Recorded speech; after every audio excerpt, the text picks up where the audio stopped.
Okey, Assalamualaikum, salam sejahtera, salam GBN, ya, salam Malaysia dan salam kuasa ketiga. Jadi hari ini saya nak buat live khas ya untuk membincangkan beberapa soalan yang telah diajukan kepada saya susulan pelaksanaan total lockdown ya oleh kerajaan, dan soalan-soalan ni telah diajukan kepada saya menerusi pelbagai saluran ya. Sama ada secara terus atau menerusi saluran-saluran tertentu ya, meminta saya untuk bercerita berkenaan dengan total lockdown. Sebenarnya saya dah tulis satu artikel ya, tajuk dia mudah, ini bukannya total lockdown. Okey, dan saya rasa ramai sudah membaca artikel tu, tapi apa pun saya nak bercerita sedikit berkenaan dengan lockdown. Kemudian saya juga nak sentuh berkenaan dengan apa yang disifatkan sebagai monopoli vaksin ya, monopoli vaksin. Dan sebelum saya akhiri dengan memberi tahu anda berdasarkan ya pertanyaan banyak pihak, okey, mengapa amat perlu bukan hanya kerajaan dihentikan, maksudnya kerajaan berubah, bukan hanya perlunya kerajaan berubah dengan kadar teramat segera sebelum negara kita yang dah sedia tenat ni mudarat sehingga tidak boleh dipulihkan, tetapi mengapa perlunya tun dikembalikan dengan kadar segera. Jadi ada ramai yang bertanya soalan ni kepada saya, dan biasanya saya menjawab secara am. Hari ini saya akan beritahu secara terperinci, okay, satu jawapan mengapa tun harus kembali dengan segera. Saya rasa saya akan mulakan dengan isu soalan tun ni, mengapa tun harus kembali dengan segera. Kemudian baru saya akan masuk kepada isu total lockdown yang dari awal pelaksanaan sudah nampak gagal. Kalau ya digunakan istilah total lockdown, saya isytiharkan bahawa ianya sudah gagal. Kalau ingat, saya ulang, kalau digunakan istilah total lockdown, saya dengan ini isytiharkan ianya sudah gagal.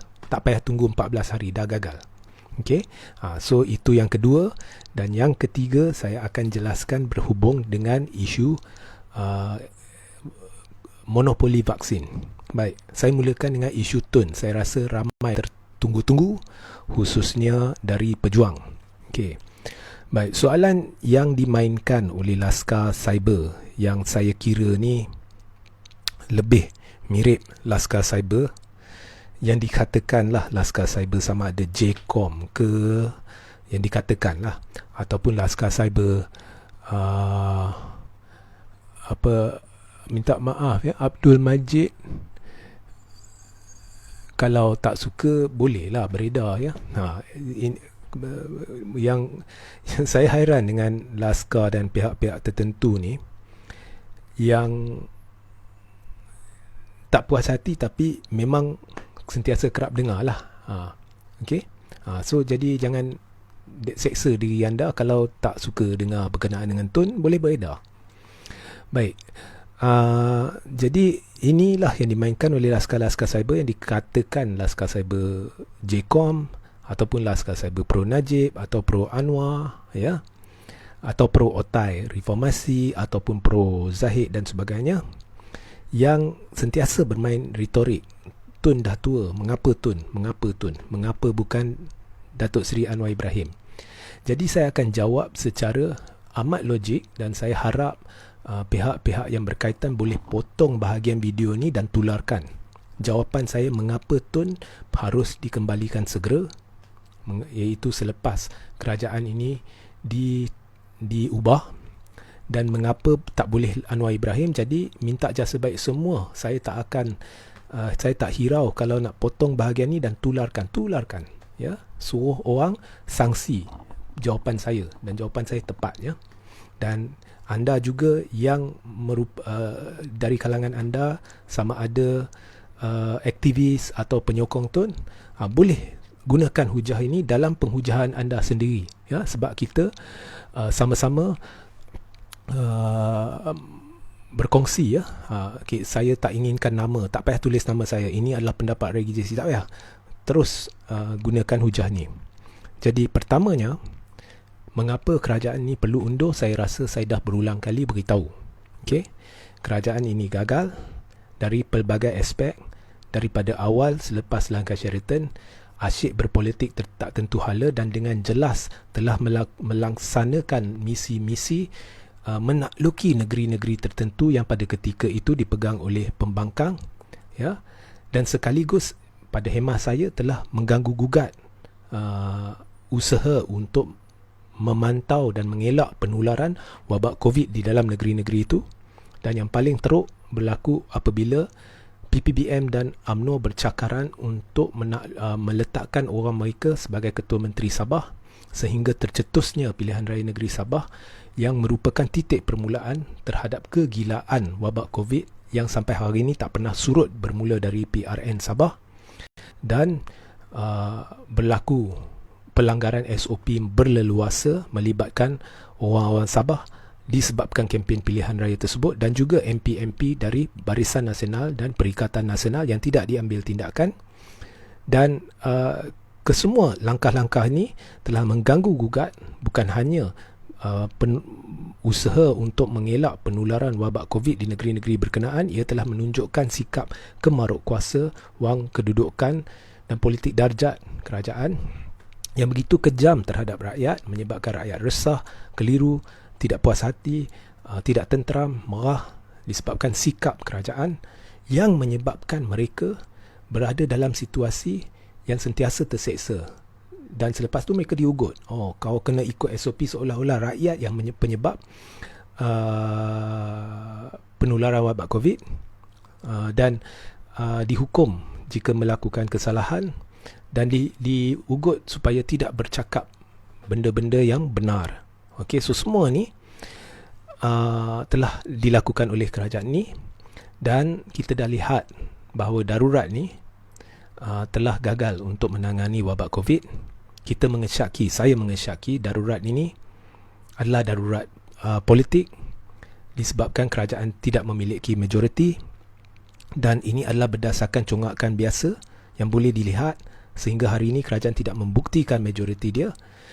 Dan selepas, ya, kalau kita lihat kerajaan ini apabila selepas berkuasa atau ambil alih atau meruntuhkan kerajaan lepas dan mengambil alih kuasa, mereka telah melakukan segala yang boleh dilakukan untuk mengelakkan keabsahan kerajaan ini ditentukan. Jadi kesemua ini menimbulkan syak, rasa resah terhadap rakyat dan pelabur bahawa kerajaan ini tidak memiliki majoriti dan darurat adalah perisai. Dan apa pun kita dah lihat hari ini darurat telah gagal, ya, untuk menangani wabak COVID. Malah di dalam tempoh darurat, wabak COVID ni menggila terlalu, beberapa kali lebih teruk daripada ketika ianya dicetuskan, kegilaan ini dicetuskan di PRN Sabah. Jadi kita juga melihat segala apa yang dilakukan oleh kerajaan boleh dilakukan tanpa darurat. Kuasa darurat sebenarnya tidak digunakan sepenuhnya untuk menangani wabak COVID. So banyak lagi saya nak cerita berkenaan dengan perkara ni. So saya ulang, ya, saya sentiasa ulang dan saya akan terus mengulang bahawa kita hormati kuasa yang di-Pertuan Agong untuk mengisytiharkan darurat. Yang kita persoal adalah motif kerajaan untuk meminta darurat itu, dan mengapa kerajaan hari ini sampai hari ini tidak membenarkan parlimen bersidang. Jadi terlalu banyak yang telah saya hujahkan sebelum ini dan yang boleh dihujahkan, menyebabkan saya berpendapat dan berjihad ke arah meminta kerajaan ini berundur, meminta atau merayu Yang di-Pertuan Agong untuk mendengar keluhan rakyat agar kerajaan baru boleh dibentuk dan Tun Dr. Mahathir Mohamad boleh dikembalikan dengan segera sebagai Perdana Menteri. Mungkin dalam kapasiti Perdana Menteri interim sehingga pilihan raya diadakan. Jadi orang tanya saya, mengapa Tun? Ini yang ditunggu-tunggu oleh semua. Mengapa Tun? Mengapa bukan Anwar Ibrahim? Mengapa bukan ini? Mengapa bukan itu? Jadi, babak Anwar Ibrahim saya mulakan dulu. Mengapa bukan Anwar Ibrahim? Pada ketika Pakatan Harapan berkuasa, Anwar sebenarnya telah pada ketika itu berada di luar, tidak berada dalam kerajaan. Dia diminta berulang kali mengapa tidak ingin menjawat jawatan menteri. Saya rasa kalau Anwar beritahu dia nak jawatan menteri, sudah pasti Tun akan beri. Tapi ditanya, dia kata dia nak rehat. Dan dia nak tunggu sampai Tun letak jawatan. Tetapi dalam pada itu dia bukan berehat. Dari luar asyik diungkitnya isu peralihan kuasa, ungkit menyebabkan amat sukar untuk kerajaan berjalan. Amat sukar. Menyebabkan pelabur takut sebab dia menimbulkan persepsi seolah-olah kerajaan ini lemah dan kerajaan ini sedang bergelut kuasa. So secara tidak langsung dia telah menjadi penyebab terhadap atau mengekang kebolehan kerajaan ini untuk mentadbir urus dengan betul. Dan dia kerahkan otai-otai dia untuk bermain isu peralihan kuasa dan dia telah cuba untuk melaksanakan rampasan kuasa dengan dakwaan dia dah ada majoriti.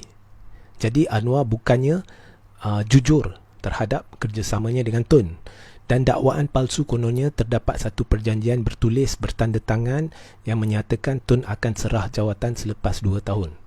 Saya mencabar, saya mengisytihar tidak ada surat itu.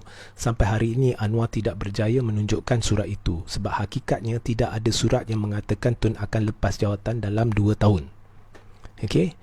So ini adalah penipuan yang ditimbulkan oleh Anwar, dan Anwar bertanggungjawab menakut-nakutkan ahli-ahli Parlimen PPBM walaupun dia tidak mendapat sokongan majoriti ahli Parlimen, walaupun Anwar ni tidak mungkin jadi Perdana Menteri dan tidak merupakan ancaman kepada Tun, tetapi disebabkan kegilaan dia, kemauk kuasa dia dan persepsi yang ditimbulkannya bahawa dia ni hampir memiliki majoriti, menerusi penipuan lah, dia tidak pernah ada majoriti.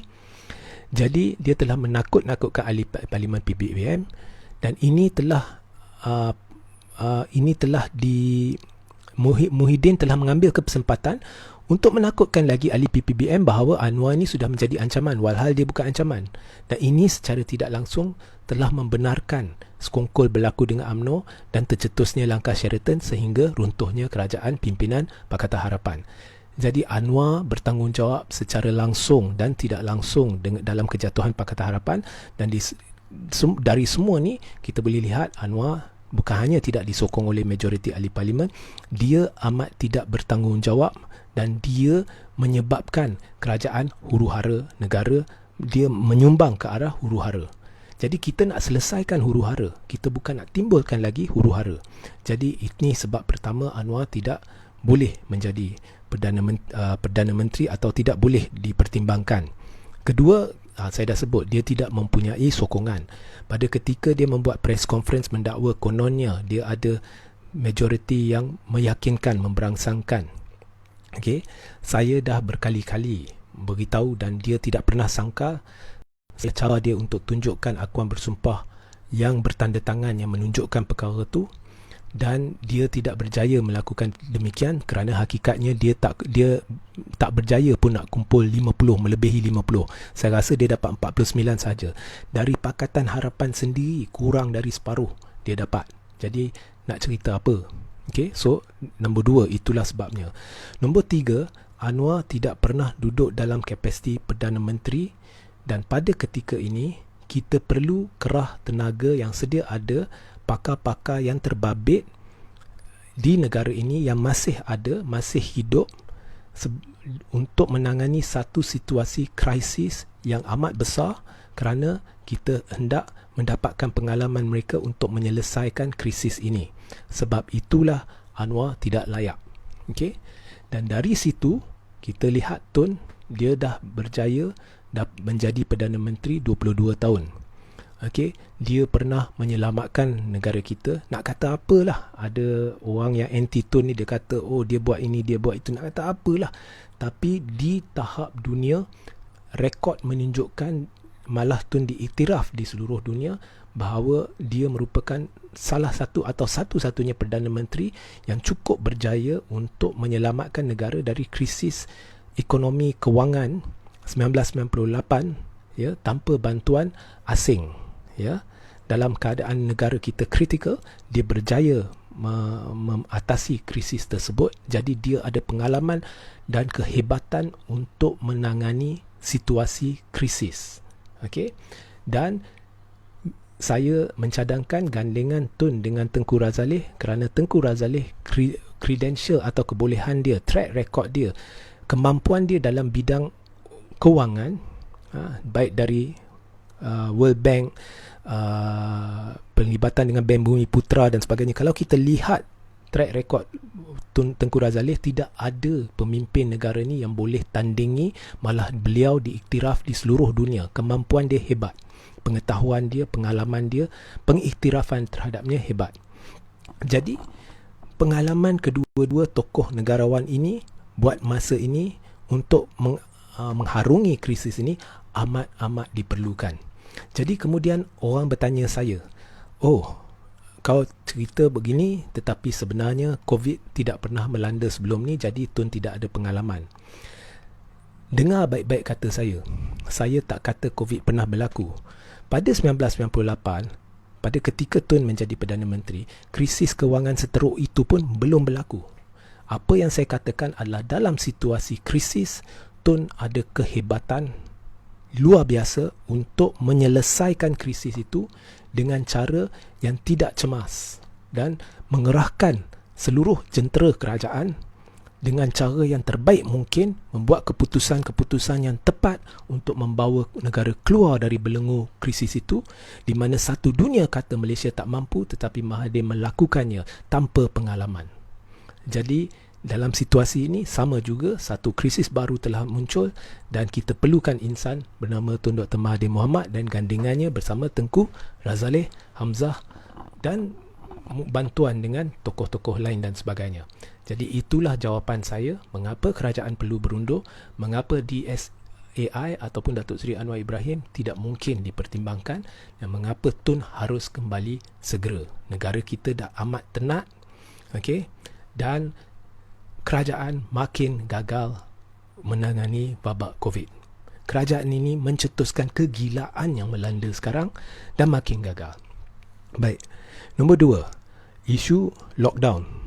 So saya akan cerita lockdown sebelum saya sampai ke vaksinasi, dan kemudian anda boleh bertanya soalan. Jadi kalau ada soalan, tunggu dulu bila saya beri isyarat baru tanya soalan. Okey. Nombor 2, mengapa saya kata lockdown ini gagal? Sebab kerajaan mengisytiharkan selepas mendapat tekanan dari pelbagai pihak, khususnya Tun Dr. Mahathir Mohamad, bahawa perlunya dilakukan lockdown total. Kerajaan mengisytiharkan bahawa akan dilakukan lockdown total daripada 1 hingga 14 hari bulan Jun. Okey.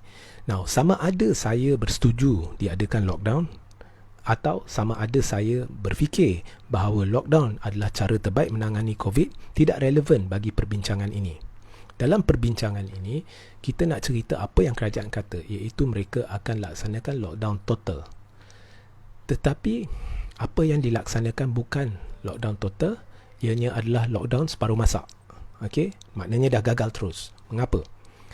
Lockdown total ni maksudnya, di kawasan-kawasan risiko tinggi, rakyat tidak dibenarkan langsung keluar dari rumah dan kawasan-kawasan perumahan atau daerah tersebut dikawal rapi supaya rakyat tidak dibenarkan keluar, dan kerajaan harus memikul tanggungjawab membawa makanan kepada kawasan-kawasan perumahan berkenaan untuk diberikan kepada rakyat.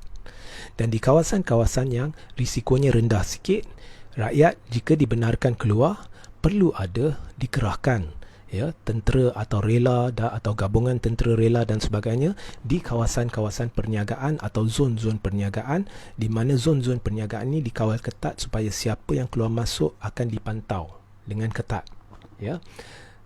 Itu adalah langkah paling basic bagi total lockdown. Okey.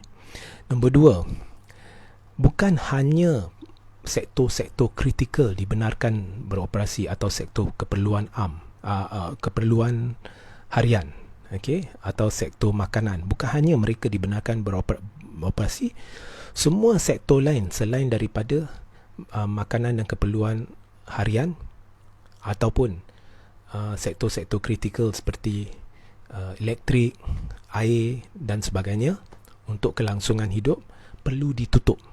Semuanya, syarikat besar, syarikat kecil perlu ditutup. Walaupun menanggung kerugian, perlu ditutup. Itu maksudnya total lockdown.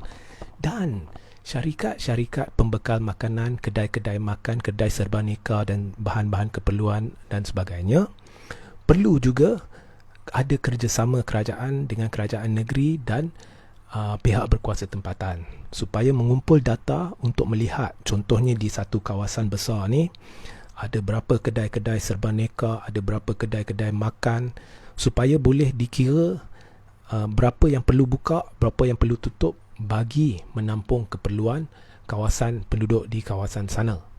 Okey, jadi tak semestinya semua buka. Okey. Tambah pula yang tak kritikal, seperti contohnya Starbucks, Coffee Bean, makanan-makanan mewah berupa lifestyle, burger dan sebagainya, semua ni boleh diminta tutup. Maknanya kerajaan perlu menakrifkan semula apakah maksudnya keperluan asas.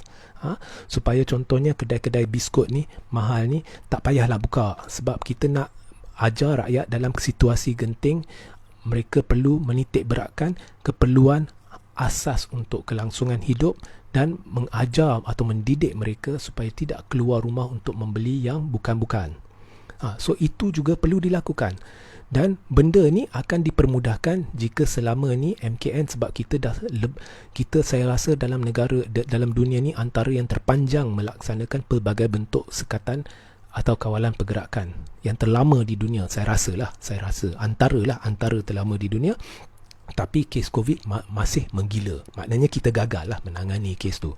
Tapi sekurang-kurangnya dalam tempoh setahun setengah ni MKN seharusnya sudah kumpul data macam mana perniagaan yang lingkup, macam mana perniagaan ini mengubah suai konsep perniagaan mereka untuk mengurangkan kerugian dan sebagainya, supaya mereka boleh tahu trend-trend terkini, bagaimanakah syarikat-syarikat menangani atau mengatasi masalah kerugian dalam jangka masa PKP. Daripada data-data situ mereka boleh tahu peningkatan atau pengurangan dalam bilangan, contohnya kedai-kedai serbaneka, kedai-kedai ini, kedai-kedai itu dan sebagainya, yang boleh digunakan untuk pertimbangan apabila membuat keputusan. Kalau adalah mereka kumpul data-data tu, tapi berkemungkinan juga mereka tidak membuat kerja tu. Okay. Contoh saya berikan, dalam banyak restoran tidak dibenarkan dine-in, banyak pemilik restoran pun saya tengok dah frust sebab PKP terlalu lama. Pelbagai bentuk kawalan pergerakan, kadang-kadang boleh dine in, kadang-kadang tak boleh duduk makan dalam restoran.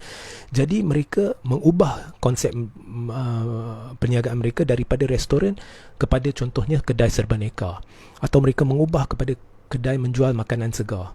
Sebab mereka tahu kedai menjual makanan segar, kedai serbaneka ni PKP ke tak PKP ke, dia sentiasa boleh buka dan dia tak perlu bimbang orang boleh makan dalam ke tak boleh makan dalam, sebab mereka tidak menyediakan makanan dalam. Kedai itu adalah kedai yang di mana anda masuk dan barang dan keluar. Jadi perubahan konsep perniagaan ni telah menyebabkan banyak bisnes yang rasakan mereka tidak boleh buka dalam tempoh PKP telah mengubah konsep kepada konsep menjual barang keperluan asas, kedai serbaneka, kedai bahan makanan segar dan sebagainya. Jadi bilangan perniagaan dalam satu-satu zon perniagaan yang dibenarkan buka bawah PKP atau lockdown meningkat. Jadi itu perlu diambil pertimbangan apabila meluluskan bilangan kedai yang boleh buka. Jadi kita tak boleh kata kedai-kedai keperluan asas boleh buka, tapi dalam satu zon dulu mungkin ada 20 kedai makan, kedai serbaneka dan sebagainya, kini dah ada 40 semuanya buka. Okey, meningkatlah kedai-kedai yang buka. Jadi seperti yang saya kata, dalam satu zon tu contohnya ada 1000 penduduk, mungkin MKN boleh hitung berapa banyak kedai serbaneka, kedai makan, kedai barangan segar boleh buka, yang selebihnya tutup. So ini perlu dilakukan. Okey, barulah ada unsur-unsur total lockdown. Okey, dan selebihnya perniagaan-perniagaan yang tidak dibenarkan buka, kerajaan perlu memikul tanggungjawab untuk membantu perniagaan itu tanpa syarat dengan bantuan kewangan. Okey, so inilah yang harus dilakukan oleh kerajaan. Okey, barulah kita nampak ada usaha ke arah melaksanakan total lockdown. Sebab apa yang berlaku sekarang, saya dengar MITI, okey, pada hari pertama sahaja, dalam setengah hari sudah meluluskan hampir 100,000 syarikat. Dan kemudian hari ini saya baca ada dakwaan-dakwaan bahawa syarikat-syarikat yang bukan merupakan syarikat keperluan asas atau yang tersenarai sebagai keperluan asas atau yang boleh buka, dibenarkan buka. Jadi ini adalah perkara yang amat serius, memalukan. Dan saya tertanya-tanya, mengapa MITI memonopoli kelulusan ini? Mengapa tidak diberikan tugas ini untuk dipikul bersama oleh kementerian-kementerian lain? Kita dalam suasana krisis. Dalam suasana krisis, kita perlu berfikir out of the box, di luar kotak. Jadi jangan kata, oh ini kementerian ni yang perlu dipertanggungjawabkan, tak boleh melibatkan kementerian lain.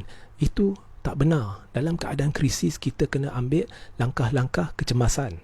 Jadi kementerian-kementerian lain turut boleh dilibatkan, agensi-agensi lain turut boleh dilibatkan dalam memberi kebenaran atau memantau kedai-kedai mana yang perlu buka dan perlu tutup.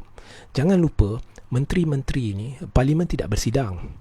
Sudahlah, parlimen tidak bersidang, jadi kurang sedikit soalan-soalan atau kerja-kerja yang perlu dilakukan oleh kementerian-kementerian berdasarkan isu-isu yang ditimbulkan dalam parlimen. Jadi ada ruang lebih untuk menteri-menteri ini atau kementerian-kementerian ini untuk melakukan kerja lain selain daripada kerja berkaitan dengan parlimen. Okey, sebab menteri-menteri ini juga ahli-ahli parlimen. Tambah pula ini situasi krisis. Kita ada satu kabinet yang teramat besar, gaji yang banyak diberikan, walaupun gaji dah dipotong 3 bulan. Okey, tapi lakukanlah tugas, ya. Kabinet yang terbesar ni sepatutnya cukup hebat, cukup efisien untuk menangani wabak COVID ni. Jadi pikul tanggungjawab bersama-sama, tak payah monopoli, tak payah dimonopoli oleh MITI, sehingga berlaku kes di mana syarikat yang tidak seharusnya dibuka tiba-tiba dibenarkan buka. Okey, pikul tanggungjawab sama-sama untuk menangani wabak COVID, ya. Sama juga dengan vaksinasi. Mengapa dimonopoli oleh kerajaan?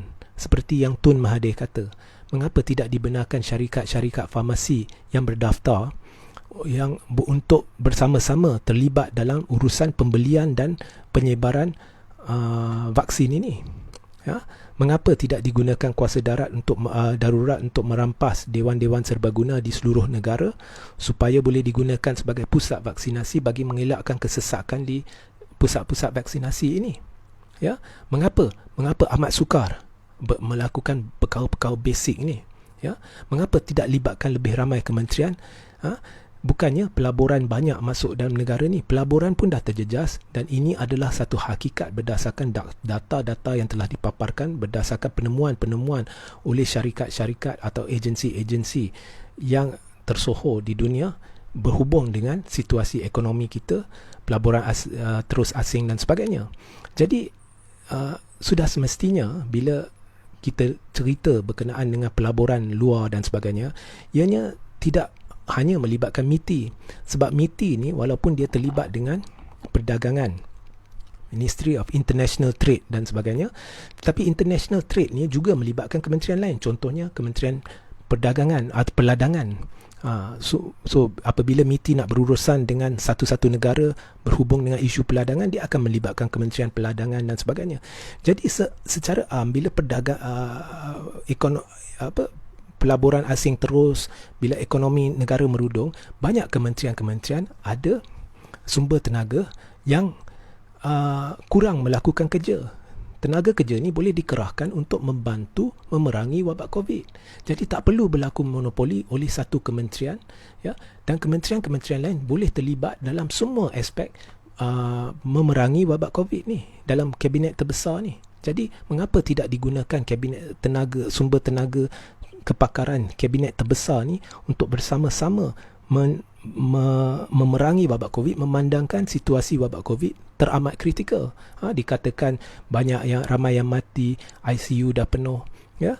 Jadi semua boleh, lebih ramai menteri boleh terlibat dalam usaha vaksinasi. Lebih banyak syarikat farmasi boleh diberikan kebenaran untuk membeli vaksin. Jadi saya lihat kerajaan ni terlalu banyak monopoli dan dah sedia gagal tetapi tidak melakukan perkara-perkara yang harus untuk mengurangkan kegagalan selanjutnya. Okay, so saya rasa ini adalah kegagalan dari segi tadbir urus, dari segi kemampuan mentadbir. Jadi eloklah kerajaan ni berundur je lah, dan kita perlukan Tun Dr. Mahathir Mohamad dan gandingan satu kerajaan perpaduan dengan mereka, sama ada menteri ahli yang terdiri dari ahli parlimen ataupun teknokrat ataupun mereka yang dianggap berwibawa, cerdik, dilantik ke Dewan Negara dan seterusnya dijadikan menteri dan sebagainya untuk benar-benar menangani krisis COVID dan krisis ekonomi yang melanda negara kita. Baik, itu sahaja hujah saya. Jadi saya buka kepada soalan sekarang, ya. Bermula sekarang. Jadi kalau ada soalan, tanya, ya. Bermula sekarang. Jadi sebelum saya perkara yang saya ceritakan ni, saya akan buat dalam bentuk tertulis hari ini dan esok, mungkin lewat malam ni atau esok. Dan sebentar lagi selepas live ni saya akan letak link kepada saluran Telegram saya di ruang komen dan juga artikel-artikel berkaitan di dalam ruang komen. Jadi pastikan anda menyertai saluran Telegram saya dan juga artikel-artikel berkaitan, atau terus ke laman web thethirdforce.net di mana saya akan menulis apa yang saya ceritakan tadi dan menyiarkannya sama ada hari ini atau esok. Jadi kalau ada apa-apa soalan, sila tanya. Kenapa tak buat penghutang suara atau memorandum dah hantar kepada YDPA untuk membuka parlimen semula di mana suara rakyat akan lebih jelas dapat didengar? Itulah sudah ada pergerakan tamat darurat dan buka parlimen, ya, dan mereka pun telah meminta untuk berjumpa dengan Yang di-Pertuan Agong dan pihak istana telah maklumkan bahawa satu tarikh akan ditetapkan, tapi sehingga hari ini tarikh belum ditetapkan. Jadi usaha itu telah dilakukan, ya.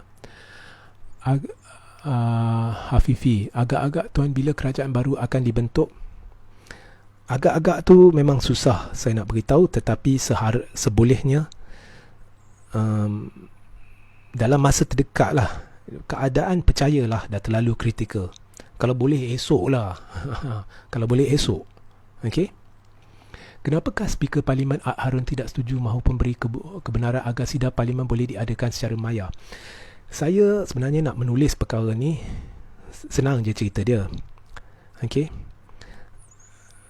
Teknologi maya ni Muhyiddin dah gunakan untuk berurusan dengan seluruh dunia dan sentiasa diwar-warkan bahawa inilah yang dilakukan oleh kerajaan secara maya dan sebagainya.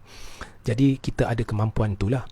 Jadi bila kita tekan, especially saya, bila saya tekan sama ada dilakukan secara maya atau gamburan maya dengan fizikal, kemudian Harun bagi tahu bahawa ia tidak boleh dilaksanakan selagi perlembagaan tidak dipinda, sebab ada bahagian perlembagaan yang perlu dipinda. Tapi Harun lupa, kini darurat. Jadi senang je buat ordinan supaya boleh diadakan sidang parlimen secara maya. Itu je. So saya tak nak sebut babak perlembagaan ni sama ada apa yang Harun ni beritahu betul atau palsu. Saya tak nak sentuh. Saya nak berpandu kepada hujah Harun dan beritahu kalau itulah kekangannya, senang je buat ordinan. Sebab ini darurat, buat ordinan boleh diadakan maya. Habis cerita, tak payah cerita lagi. So mudah. Jadi pelik. alasan-alasan setakat ini yang diberikan mengapa Parlimen tidak boleh bersidang tidak masuk akal. Okey. Ada plan pihak pembangkang dalam mendesak PM meletakkan jawatan. Memang apa plan? Memang dah mendesak pun dalam pelbagai cara. Dalam pelbagai cara. So saya rasa Muhyiddin, saya rasa kerajaan ni jika tidak berundur hanya menyebabkan rakyat lebih sengsara. Itu yang saya berpendapat lah.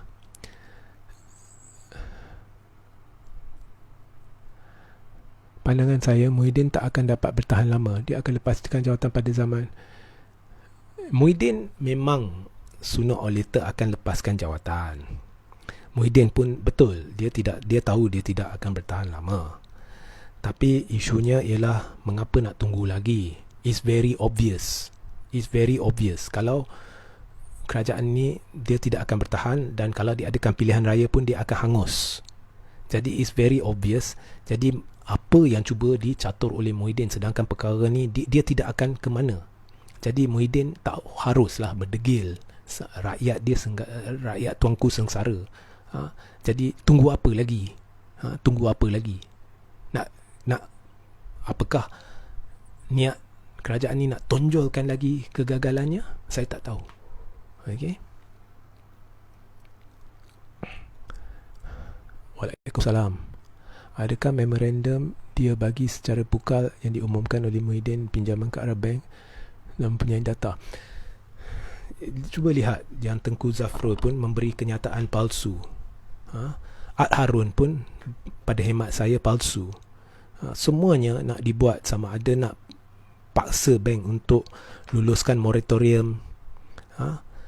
Andai kata betul lah, sebab saya tak nak masuk babak perlembagaan, jadi andai kata betul perlu perubahan dalam perlembagaan sebelum boleh dibenarkan Parlimen bersidang dalam secara maya, semuanya boleh melibatkan ordinan bawah darurat, semuanya boleh dibuat. Ya, jadi ini alasan, dan kenyataan Zafrul, saya rasa Hanif Katri sudah menjelaskan dengan terperinci mengapa ianya palsu. Hakikatnya boleh dipaksa bank, ya, isu moratorium tu. Okey. Sidang Dewan Undangan Negeri Johor, PM Mahyudin tak hadir sidang maya. Tapi pokoknya sidang maya kan. Jadi ini kena tanya Ad Harun lah. Ad Harun cakap lain, yang berlaku di Johor lain. Ini kena tanya Ad Harun lah. Saya akan tulis perkara ni. Kemudian Ad Harun boleh baca tulisan saya dan kemudian dia boleh pertimbangkan. Kalau dia rasa saya dah tersalah cakap, dia pun boleh ambil tindakan. Okey. Sekejap ya.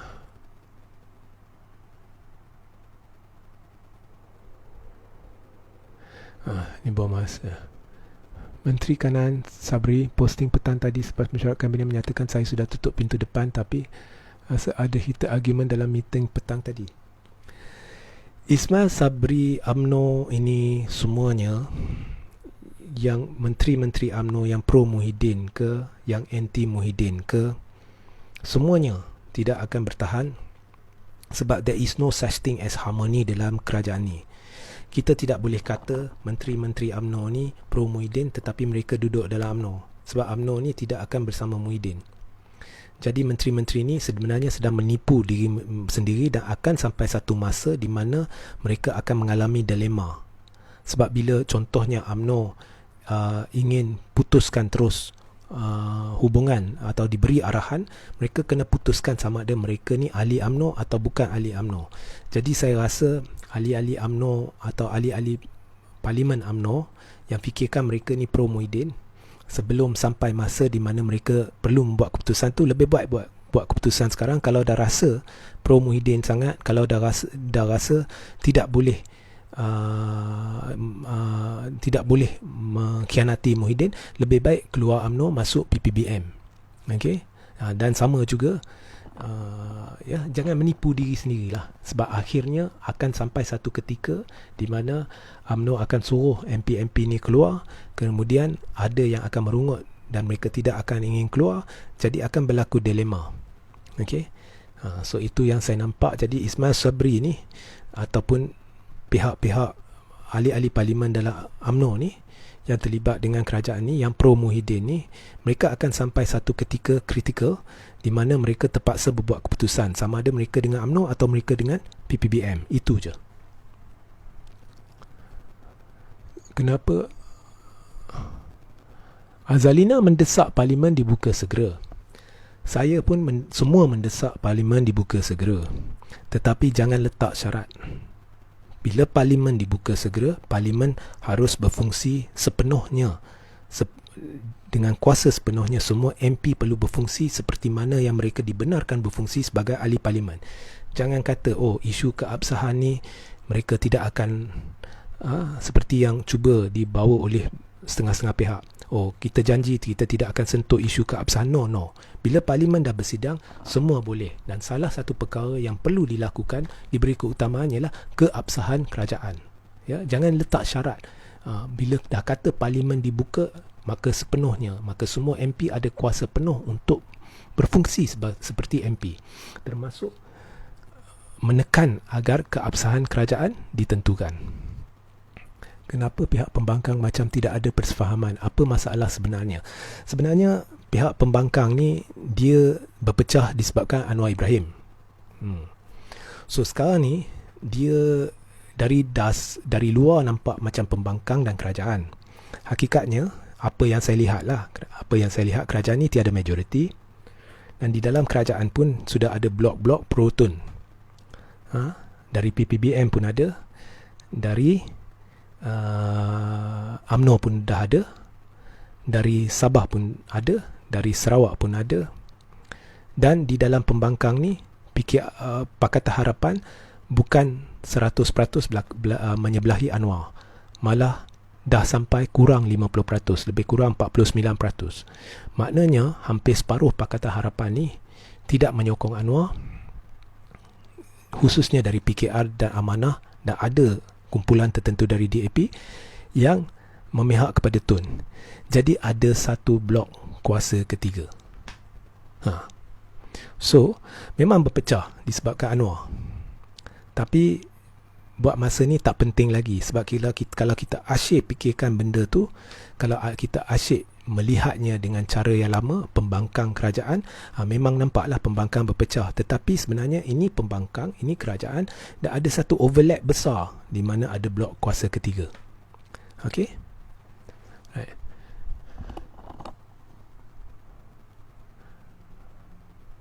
Okey, menteri-menteri UMNO dalam PN akan ditolak oleh rakyat dalam PRU15.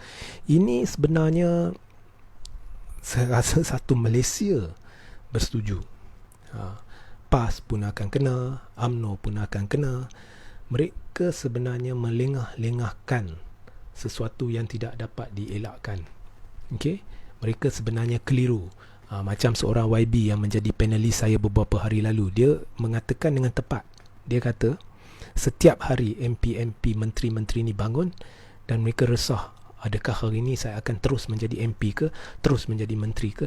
Mereka bekerja dalam keadaan sebegitu cemas, sebab mereka pun dilantik atas janji kuasa dan kedudukan. Bila anda menerima atau menyokong satu-satu pihak atas janji kuasa dan kedudukan, maknanya perjuangan anda adalah wang kuasa dan kedudukan.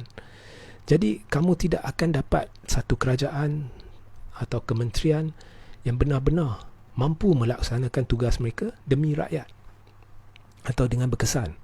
Dan hari-hari mereka lebih bimbangkan cara nak kekalkan kuasa, atau adakah mereka terus akan kekalkan kuasa.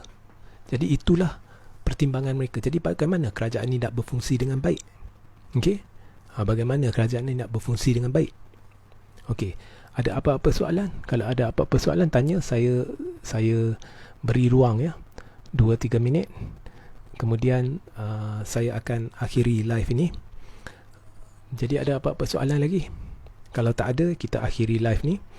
Dan jangan lupa bahagian video, saya minta jasa baik semua untuk like dan share ramai-ramai live ni. dan bahagian video di mana saya jelaskan mengapa kerajaan perlu berundur, mengapa Tun yang harus kembali dan mengapa Anwar Ibrahim tidak sesuai jadi Perdana Menteri. Bahagian tu potong dan tularkan.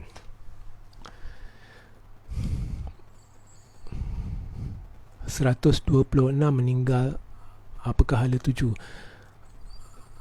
Apakah Majlis Raja-Raja atau YDPA akan berkata sesuatu? Kita doa dan kita rayu. Kita terus menerus merayu. Tetapi jangan menghina Yang di-Pertuan Agong. Ada pihak-pihak tertentu cuba menghina, tak kira lah Yang di-Pertuan Agong, menghina lampau, ya, ketuk-ketuk skrin, tuan, itu jahat tu. Atau menghina pemimpin, baik pemimpin yang kau suka atau tak suka. Yang tak suka itu tak semestinya bermakna anda boleh hina, ya. Seperti seorang Laskar Cyber Utama Najib dan Rosmah boleh menghina dengan kata-kata kesat Muhyiddin. Itu salah, ya, itu salah. Okey. Nah, inilah yang saya persalahkan pemimpin-pemimpin ini yang sedang merosakkan akhlak dan membawa keruntuhan kepada peradaban yang ulung di muka bumi ini. Okay. Adakah PM patut berundur now? Yes, now. Amat penting for us untuk masa depan negara, masa depan anda, masa depan anak anda, cucu anda, bini anda, ya. Kalau tidak, negara kita pun dah sedia tenat. Kalau tidak, saya khawatir we will never recover. Okay. Government ini tidak tahu, yang saya lihat lah, apa yang dilakukannya dan apa yang harus dilakukannya. Kadang-kadang benda common sense pun dia tidak boleh lakukan. Nah, inilah yang akan terjadi bila kerajaan terbentuk menerusi pengkhianatan dan atas sogokan kuasa dan kedudukan. Inilah yang akan terjadi. Okay? Dan Allah telah menunjukkan kepada kita siapa dia sebenarnya PAS, siapa dia sebenarnya PPBM, siapa dia sebenarnya UMNO. Itulah kehebatan Allah. Ya. Jadi Najib Selah LHDN peduli, ya, terima kasih si Jamba, terima kasih, betul dia Selah, tapi pedulikan Najib, sebab dia banyak contoh yang setelah saya berikan, dia sekarang bermain spin propaganda penipuan untuk alihkan perhatian sebab dia cemas. Isu LHDN ni saya tak nak sentuh sebab dia tengah masuk mahkamah, tapi banyak isu lain dia tengah alihkan perhatian. Apakah akan terjadi sambungan darurat? Saya tidak tahu. Itu saya tidak tahu. What the future holds. Adakah darurat akan disambung? Tetapi jika disambung, diharaplah bawah kerajaan baru yang lebih bertanggungjawab, ya, yang tidak akan melakukan perkara-perkara pelik seperti menghalang parlimen daripada bersidang dan sebagainya, dan untuk menyelamatkan rakyat, dari semua sudut, kerajaan ini perlu berundur. Apakah YDPA sedar dan tahu apa yang berlaku sekarang? Tugas kita sebagai rakyat tuanku, sebagai hamba tuanku, adalah untuk terus merayu agar suara-suara kita didengari oleh tuanku. Bagi pertimbangan, buat pertimbangan. Itu tugas kita, itu jihad kita. Okey. Jadi saya rasa saya hentikanlah, melainkan ada satu lagi soalan saya boleh. Okey, last. Perlukah dikurangkan menteri di saat darurat? Saya kira saya dah sebut lagi tadi, banyak kementerian sekarang kurang kerja dan kita ada kabinet terbesar. Ini situasi krisis, jadi kita perlu berfikir di luar kotak. Jadi libatkan banyak kementerian dalam tugas-tugas memerangi COVID, tugas-tugas vaksinasi, tugas-tugas pembelian vaksin, ya. Kalau ekonomi dah merudum, kalau pelaburan terus masuk, dah kurang. Jadi penglibatan kementerian-kementerian peladangan dan sebagainya dalam isu-isu ekonomi akan berkurang. Jadi banyak tenaga boleh dikerah ke arah perang COVID. Tak perlu ada monopoli pembelian vaksin, tak perlu ada monopoli vaksinasi atau monopoli ini, monopoli itu. Kerajaan ini terlalu mengamalkan sifat monopoli dan perkara ini sedang memudaratkan rakyat. Okay? Dan mencetuskan teori-teori konspirasi, mencetuskan syak wasangka dan sebagainya. Jadi gejala-gejala tidak sihat ni, pencetusnya adalah kerajaan. Okey. Tuan minta tolong highlight sikit untuk rakyat dapat keluarkan air sinar untuk ramai rakyat yang memerlukan. Ya, saya akan, tetapi bukan dalam live ini, mungkin di live yang depan. Jadi terima kasih. Saya akan Tuan RJ, buatlah live dengan Tun any topic. Oh, itu satu tanggungjawab yang terlalu besar. Saya tidak pasti saya mampu memikul tanggungjawab itu. Saya rela, tetapi Tun is a very great man, and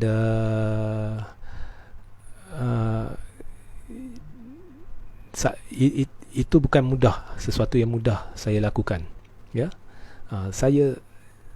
kita lihatlah, kita lihat. Kalau mungkin Tun yang minta ke apa, saya rela lah. Okay. Alright. How to stop darurat bila tim darurat dipanggil oleh orang yang kita betul? Bila tim darurat dipanggil oleh orang yang kita hantar suruh dari rakyat tamat darurat. Kalau darurat di Semenanjung, what happened to pilihan raya Dun Sarawak? Pilihan raya Dun Sarawak memang ditunda lah sebab darurat, ditunda sehingga tamat darurat. Kemudian saya fikir sebaik selepas tamat darurat, automatik lah Dun Sarawak bubar lah. Adakah lockdown sekarang memang sengaja dirancang agar gagal supaya kesalahan dapat dialihkan kepada rakyat bagi mereka yang dapat lanjutkan darurat lagi? Saya rasa saya tak tahu teori konspirasi ini benar ke tidak, tapi saya rasa Malaysia rakyat semuanya dah tahu berbicara berkenaan dengan kegagalan kerajaan. Jadi jika itulah konspirasinya, maka konspirasi itu dah gagal. Saya tak kata konspirasi ini wujud, tapi andai kata itulah konspirasinya, maka dah gagal. Sebab satu negara tengah berbicara berkenaan kegagalan kerajaan. Ya, okey. So sehingga sini sahajalah ya. Saya ada satu live menarik yang bakal menyusul, di mana dalam live itu saya akan memberitahu sebab sebenar Najib merapati Anwar, sebab sebenar, ya, dan ada satu rahsia Najib yang dipegang oleh Anwar menyebabkan Najib teramat takut rahsia tu akan bocor. Itu akan menyusul di lain masa. Jadi sehingga kita berjumpa lagi, jangan lupa ya, sertai saluran Telegram saya dan potong bahagian di mana saya membicarakan berhubung mengapa Tun harus kembali dan mengapa Anwar tidak layak jadi Perdana Menteri, dan tularkan. Sehingga kita berjumpa di lain masa. Wassalamualaikum, salam sejahtera, salam GBN, salam Malaysia dan salam kuasa ketiga.